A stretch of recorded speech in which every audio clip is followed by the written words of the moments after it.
Ces comportements sur la route sont-ils de plus en plus violents? On parle notamment en ville de la cohabitation, difficile ou parfois dramatique comme cette semaine à Paris, entre les cyclistes et les automobilistes. Je le rappelle, un cycliste est mort cette semaine à Paris. Il a été percuté, même il s'est fait rouler dessus par un automobiliste qui est accusé en plus de lui avoir roulé dessus volontairement. L'automobiliste de 52 ans a été mis en examen pour homicide. On va en parler avec notre invité dans la mesure où des rassemblements sont prévus dans toute la France aujourd'hui en hommage à ce cycliste qui est décédé. Bonjour Vincent Gaillot. Bonjour. Et bienvenue sur Sud Radio. Vous êtes le porte-parole de l'association Mieux se déplacer à bicyclette. C'est une question qu'on pose ce matin à tous nos abonnés sur Twitter. Est-ce que les comportements sur la route sont de plus en plus violents? D'ailleurs, sans cibler les uns ou les autres plus particulièrement. D'abord, est-ce que vous le confirmez vous-même en tant que cycliste? Disons que depuis la fin du Covid, on a effectivement eu l'impression qu'il y a eu plus de décompensation, plus de comportements dangereux, mais finalement c'est quelque chose qui est inhérent à l'histoire de l'automobile, à l'histoire de notre association aussi. Ces comportements violents, ils ont toujours existé. Est-ce qu'ils sont plus forts aujourd'hui? On n'en est vraiment pas certain. Est-ce qu'ils sont plus médiatisés? Assurément. Et le cas de Paul est effectivement en est le parfait exemple. Est-ce que c'était le mort de trop? Peut-être. Bon, de toute façon, un mort est toujours un mort de trop, quelles que soient les motivations ou alors les circonstances. L'automobiliste a été mis en examen pour homicide volontaire. Il est écroué. Je tiens à préciser que son avocat affirme qu'il hurle son innocence et qu'il n'a jamais, dit-il, voulu rouler volontairement sur ce jeune cycliste qui s'appelait Paul. Pourtant, on a l'impression que tous les cyclistes, ou presque, et la famille de jeune Paul en doutent. Écoutez, il y a une forme de soulagement, un léger soulagement dans le fait qu'un juge ait décidé de la mise en examen de ce conducteur et de son placement en détention. On a fait face ces derniers jours à énormément de traitements médiatiques, parfois très difficiles, nous disant que finalement on exagérait un petit peu tout le temps, minimisant un petit peu les violences routières que l'on dénonce finalement depuis des années. Et on se rend compte que là, il se passe quelque chose. Cette personne a été, a priori, l'analyse, en tout cas, de tous les faits par les forces de l'ordre, a mené à cette mise en examen. Donc, c'est qu'on ne dit pas n'importe quoi le reste du temps. On n'exagère pas. On est vraiment soumis, toutes et tous, piétons, cyclistes, automobilistes, à de la violence routière. Et il est temps de la traiter et d'arrêter d'être dans le déni. Alors, si je reviens sur les faits présumés à ce stade, vous me corrigerez d'ailleurs si vous avez d'autres éléments. Manifestement, c'était dans une zone très embouteillée à Paris. L'automobiliste incriminé empruntait une voie cyclable. Alors ça, c'est interdit par le code de la route. Il effleure ou il heurte ou il touche en tout cas le cycliste. Le cycliste lui dit qu'il lui a roulé sur le pied et tape sur la voiture. Une altercation s'ensuit.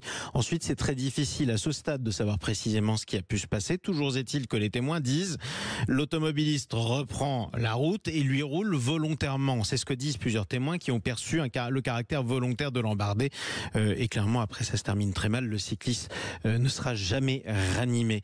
Concrètement, on parle d'une tentative d'homicide volontaire, ce qui est très grave. C'est-à-dire que c'est pas un accident à ce stade, même s'il n'est que mis en examen et donc présumé innocent, on le rappelle. Est-ce que ce sont des choses qui arrivent souvent ou pas, des tentatives d'homicide volontaire contre des cyclistes? Parce que quand je vous entends, j'ai l'impression que oui. Alors, heureusement, non, parce que le véhicule est quand même une arme par destination assez efficace. En témoigne malheureusement le nombre de morts que l'on a sur nos routes chaque année. Donc heureusement que non, et heureusement que la plupart des conducteurs d'automobiles sont des gens civilisés qui se comportent bien avec le reste des usagers. C'est heureux. Est-ce qu'on a toutes et tous déjà été victimes de ce genre de tentative ou en tout cas d'une manœuvre menaçante? Oui, je pense qu'on l'a toutes et tous vécu. Certains plusieurs fois par semaine, certains seulement plusieurs fois par mois, certains une fois dans leur vie et après ils arrêtent le vélo ou ils sont peureux quand ils doivent traverser un passage piéton. Donc oui, ces comportements existent. Je l'ai vécu à titre personnel. On est plusieurs à s'en parler régulièrement. Qu'est-ce qui vous est arrivé, vous? Une automobiliste qui m'a regardé, s'est rabattue sciemment sur moi Et quand on s'est retrouvé au feu rouge, évidemment, Mhm. euh, on a échangé et elle m'a dit ici c'est pour les voitures. Mhm. Voilà. Et vous Donc en étiez fait, sur la route. Ouais. elle a nié ma vie en fait. Mm. Au même titre que cet automobiliste en quelque sorte. Et on verra ce que donne effectivement l'enquête. Il est présumé innocent, mais il a ôté la vie de Paul Ça, c'est ce qui s'est passé en tout en cas, niant son évidemment. existence finalement. Voilà. Alors, parlons maintenant de ce qui s'est passé tout autour. Vous avez parlé du traitement médiatique que vous avez critiqué, en gros, et vous êtes un certain nombre d'associations de cyclistes à regretter de vous être fait interpeller par des journalistes sur les incivilités commises par moment par des cyclistes. Alors, bon, on va remettre les choses au point calmement. D'abord, quoi qu'il puisse se passer tous les jours, quelle que soit l'attitude de certains cyclistes, quel que soit leur nombre, rien peut justifier ce qui s'est passé. On parle d'un homme qui a roulé une première fois sur cet homme et ensuite une deuxième fois il est accusé de l'avoir fait volontairement. Ça n'a rien à voir, c'est pas des incivilités. Là on est sur une tentative d'homicide volontaire présumé pour l'instant. En revanche, est-ce que vous reconnaissez que le code de la route n'est pas respecté, notamment dans la capitale, je parle bien de la capitale, par une bonne partie des cyclistes, ce qui fait que ça augmente la tension entre les différents usagers. Je dis pas que les automobilistes respectent tout, hein. Non, je ne le reconnais pas directement. J'attends d'avoir des statistiques et j'aimerais qu'on ait également les statistiques concernant les automobilistes. Il me semble avoir vu passer justement mercredi matin une étude qui disait que de nombreux automobilistes grillaient également les feux rouges, glissaient les stops, ne mettaient jamais leur clignotant. Avec Donc, clignotant, ça peut se confirmer aussi de visu, effectivement. On peut dire quand oui. même que le feu rouge est peu respecté. Je parle de la capitale, c'est pas le cas de toutes les villes cyclistes. Par exemple, si vous allez à Strasbourg, tout le monde s'arrête au feu rouge, cyclistes et piétons, par exemple, dans l'Est, et c'est une des villes de France où il y a le plus de vélos. Donc c'est pas une question, c'est pas le vélo qui pousse à ne pas respecter la capitale, ça se constate malgré tout, les incivilités sur la route et le non-respect du code de la route. C'est une réalité de tous les côtés. Parlons d'un dernier point. Vous allez tous vous rassembler un peu partout en France, notamment. Vous serez où et avec qui vous serez?